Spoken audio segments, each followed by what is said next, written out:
Hey friends, welcome. This is a borrowed studio and it's really cool. It's at Houndstooth Coffee and Craft Beer on College in Toronto. It's a cool place. They didn't pay me to say that or anything, but it is a cool place.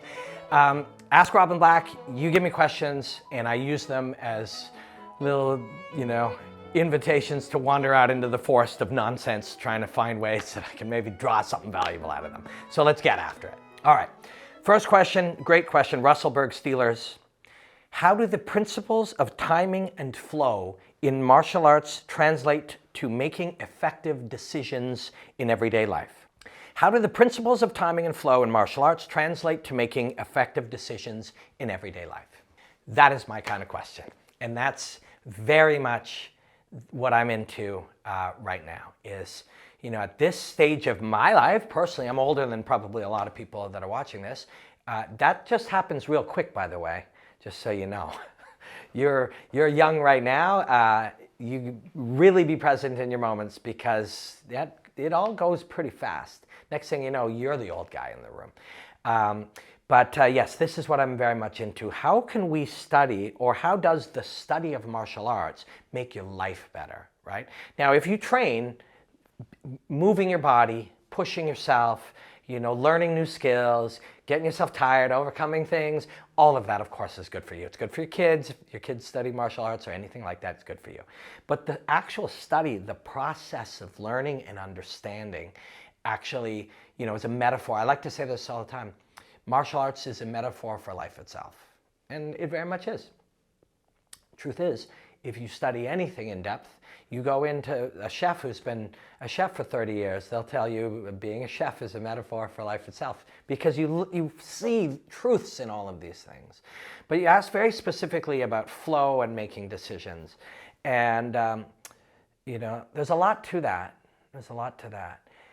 If we look first at what's really happening in a fight, and I love that actually this isn't something most people, it isn't really discussed all that much. You see a thing, he hit him, he fell down, that thing happened, she kicked her in the head and that hurt, and he choked that other person. Like, we see what's happening, but we also see a car is driving down the road.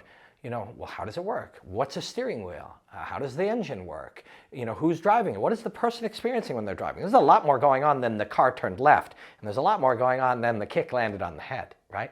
So at the highest level, the real beauty of the fight is that they're not really, the default mode is free of conscious thought. Like, there isn't the time, if you throw a punch at me, for my brain to think about slipping by, with my torso, using my feet in a particular way, putting weight. There's no time to do that, right? Which is why most people can't fight, because they haven't trained that. You can't think that, you can't make those decisions. This is too fast, right? And in fact, there was one the other day where somebody had hit the guy in the back of the head and they said, that guy did that on purpose. And then my analysis at the place was, he didn't consciously say to himself, I'm going to hit this guy in the brainstem. To which somebody innocently asked, how do you know he didn't say that? Say, well, because happens faster than the words, I'm going to hit him in the brainstem. That's how I know, right? What sentence do you have time to say? In the moment that I'm here and I go here, there's not time for a conscious sentence. If you think in words, and humans think in words, if you don't have time to even say the words in the moment of the action happening, therefore thoughts in words cannot take place, right? That's pretty simple. I think we'll probably all agree to that. The guy then innocently and politely said, well, he might have been thinking that before the fight started. And to which I wanted to make sure that I wasn't being rude, but I was like, well, when you're fighting, you don't really think about, if I'm ever in a situation where I happen to be punching and then his head turns, I'm going to hit him in the brainstem. Now, two people could have that conversation, but that's not how preparing for fighting and experiencing fighting works. What is really happening, and this is true of most high-level performances, physical performances, but also others, is mostly it's happening free of conscious thought. It's just happening. I'm talking. Chase is shooting. You're watching. Your brain doesn't have to make conscious decisions in the same way as it would when I say, what's 153 plus 47? It's 200, but you don't have to, well, I don't know. Like, now you have to make, there are two processes of the brain. And in the book, Thinking Fast and Slow, they literally call them System A and System B, or System 1 and System 2. I forget which they do. One of them is, what's 1 plus 1? 2. What is 12 times 7 plus 43? Okay, well, you can answer that, but that is a different brain process than what's 1 plus 1. And if I suddenly step out here and a bus is coming, I don't know why I would be in this room, but a bus is zooming along, in those split seconds, I will not have the chance to cycle through all the possible decisions that I could make in that situation and then figure out, okay, I'm going to have to use my legs. I got to move. And so that's a different system. What you're trying to get is you get so good at saying what's 12 times 7 plus 153, which is System 2, say, that it performs like System 1, that it just happens. So when you first learn to throw a punch, your coach, let's say right hand, your coach might say, okay, as you do it, I want you to step on a cigarette, might be one of the cues that they use, which means turn your foot, the ball of your foot. And when you keep your hips parallel, I want your elbow to stay in tight. I want to get a little rotation out of this, and there'll be all of these cues. You will then practice that many thousands of times. And at first, you're like, I thought a punch was just a punch, and this is a Bruce Lee paraphrasing something Bruce Lee says. At first, you're like, you don't know anything about punching. You're like, well, a punch is a punch. Then you start learning it, and you're like, oh, a punch is so much more than a punch. But then after 10,000 repetitions, or whatever it takes, punch is to punch again. You just throw a punch. You don't step on the cigarette. You don't put your hips parallel. You don't keep your elbow close. You don't do any of those things. You just throw a punch. The body just does it by itself. And that's what's starting to happen in a fight. Cobb Swanson throws a thing, then the other guy slips. This is happening. There is zero decision making. There's default decision making based on years of preparation to allow that to happen, right? That's amazing, and it's true, right? Most people don't realize that, and in fact, and I've done this plenty, we do a disservice. We're like, oh, look, he sees the right hand, and then he sees this is happening, and he decides, and it's like, those are not incorrect words, but the way we're saying it is it sounds, those things all happened, but they happened without conscious decision making. The eye saw it, the eye triggered a pre-programmed movement mechanism that then reacted to another thing. He saw that other thing, and this is going on by itself, and that's flow is the state in which we can do this best. But to fight is to do that. And although there's a thousand things happening simultaneously, to give you the one version of it, even though this one that I'm going to give you has hundreds of moving parts and it's incredibly complex, but and I've used this many times. Fastball pitcher throws a ball. I'm a hitter. There is not time for me to consciously go, oh, it's a curve. Oh, it's a changeup. Oh, it's coming high and outside. There's tenths of a second. Thinking those words takes longer than that. So it has to happen by itself. So when we watch it, we know that something is happening here that we don't understand, and which is why, whether you like baseball or not, hitting a fastball, if you see it in person, it's like, that is wild. And it's a neurological athlete as much as it's a physical athlete. And all physical athletes are neurological athletes. Your brain does all this stuff. Your brain is doing all of it. But you train it and you create a scenario so you get yourself capable of it, and then when you go to fight or hit a fastball, you have to be so present. You have to be able to manage your emotions. You have to be able to be calm and flow. Go with it. Be in the water. Don't resist. Don't sit there wishing.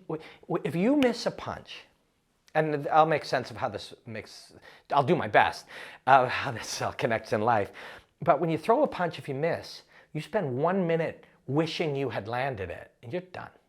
And life is like that too. There are going to be things that don't work out or are done slightly. We get a result that we didn't expect. We weren't up to the task, whatever it is. We must Just allow that to be truthful and move on. We find ourselves here. How we got here is something we're going to learn from when we can, we're going to use, but we're not going to dwell on it.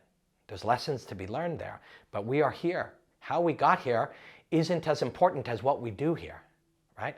And life is a series of where are we now and what are we going to do that's going to best serve now. We're also going to think about the future. And when I'm throwing a lot of jabs on somebody, part of the reason is I'm thinking about the future to get their reaction, and later I'm going to use that. But I'm also just doing what's right in the moment. So we're slowly being able to do what's right with a gentle eye on the future and an acceptance of what is. And that's how a good life is lived. That's how a good life is lived, you know. And Shannon Lee, Bruce's daughter, she has this wonderful book called Be Water, My Friend, which is sort of her path of really getting to know her father's work and the things she learned from it. And I don't know if it was his term before hers, I don't remember. But in her book, she called it choiceless awareness. And choiceless awareness is a really good analog for what I'm describing in a fight. It's you'll do the right thing. Right? It's all, and Bruce actually used to say this, and I believe he did, but it's connected to his thing. If we wait for the decision to be made, we will be too late. You almost have to watch yourself make the right decision. You have to trust that you'll make it based on what you know. If it turns out to be the wrong decision, a new result will happen, learning will take place, and you'll attempt again to make the right decision there. And that's a good life. When you live a good life is lived that way. How can I do the right thing right now? Okay, I did the right thing. A result happened. How can I do the right thing now?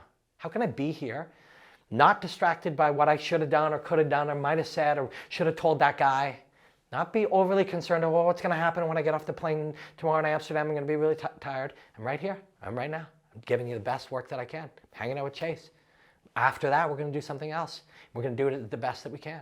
And that's how you win a fight. That's how you become better. That's how you go from blue belt to purple belt to brown belt. That's how you become a better martial artist. That's how you become a better gardener. That's how you become a better editor, filmmaker, husband, neighbor, person, like that, you know? And you learn that from studying martial arts. You see that. That is a truth. It's a truth about life, you know? Choiceless awareness. And it's harder. Choiceless awareness is a skill that's learned. A 15-year-old's choiceless awareness is not going to work out as well as, you know, hopefully mine might. Now with many more decades of life experience and learning and trial and error and mistakes, he's going to have more results maybe that he wasn't looking for. But that is part of the process too. Everyone, I didn't invent this term, but I say it all the time. Everyone starts at white belt. Everyone starts. A black belt is a white belt that didn't quit, you know? This is life. Life is exactly the same way. I know that was only a single question. I'm halfway through the show, but I really enjoyed chatting about it, and it actually really helped me a lot too. So thank you. All right, I like this one from Chase Killer. It's a what if. Do you think if Jake Paul lost his first fight, everything would be different? Yeah. He could be doing better. It depends how you handle loss, right? If he lost his first fight, he might have improved some things, changed some things. That might have made it better or worse. The pressure of losing his first fight might have made him, you know, the taste of early failure might have driven him. People ridiculing him might have had power, might have been helpful. We cannot control outcomes. Even though that guy's really good at creating scenarios in which he has a more likely outcome to win. We will not control the outcome. You can try to rig the deck in your favor. You can still lose. This is life, right? But we don't control outcomes. We do control how we react to outcomes. And whether that is a famous YouTuber turned boxer who's really good, whether you like it or not, Jake Paul has turned into a very good boxer. And he's fun to watch and he's compelling. But he's also kind of good at irritating people, which is a superpower too. But whether you're talking about him or you're talking about somebody else, talking about you or you're talking about me, we won't control every outcome. We will have some control over how we can react to it. When I was fighting, I was sort of D-list famous in Canada at the time. I was a singer and I did some television. And I really loved martial arts, of course, my whole life. And I trained hard with the best people, and I learned, and I competed, and I did jiu-jitsu tournaments, and I lost my first fight, and then I lost my second fight.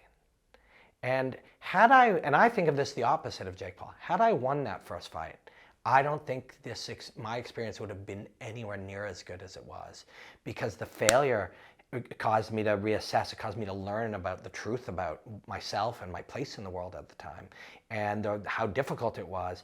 And I'll tell you, there's never been a happier person than when you've lost 2 fights in a row and you win the third. It's incredible. It's incredible. Losing hurts so much. One of the reasons that winning is so good is because losing hurts so much. It's those two things are irreversibly connected. But how you react to a loss is, I remember seeing somewhere, I think maybe Wikipedia or something, and somebody was like, and Black lost his second fight, likely leading him to question this MMA thing. I remember looking at it going, why would anyone think that? That's not me. Now, that might be how they would behave in that situation, but I look at that and go, if I lose 3 more, I'm going to fight till I win. Then I did win the next one, and then I didn't know how much longer I would fight. I know this was a Jake Paul question, but I won my third one. I didn't know how much longer I would fight, and then somebody was like, you can rematch that guy. I'm like, well, I don't know. I beat him, and they were like, we have a regional title that we'll put up in Moncton. Like, a title? Like, a couple of months ago, I lost 2 in a row. Now I'm fighting to have an even record and a small belt that I still have to this day. It's sitting in my studio right now. Yeah, that sounds great. Your life can change like that. But you have to, it's how you deal with the results. So my guess about Jake Paul is, had he lost, and he did ultimately lose, how did he handle that loss? Pretty good, right? Pretty good. He fought some upper mid-level pro boxers after that and beat them, and then continued to get better. And losing is part of the process. The audience wants to see you lose, and then they want to make fun of you for losing. And that's, Jake, you brought that on yourself.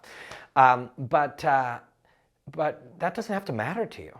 It really doesn't have to matter what the audience thinks of you, what your neighbor thinks of you. We're all on our own thing. And you might think that that's impossible, but it's not at all. You can absolutely be ridiculed by everybody, and it be none of your business, because it's going to be over in 20 minutes. They're going to find something else to worry about. It doesn't have to hurt, right?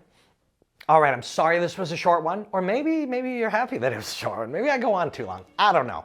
I just get to hang out here and chat, and I'm very, very grateful for it always.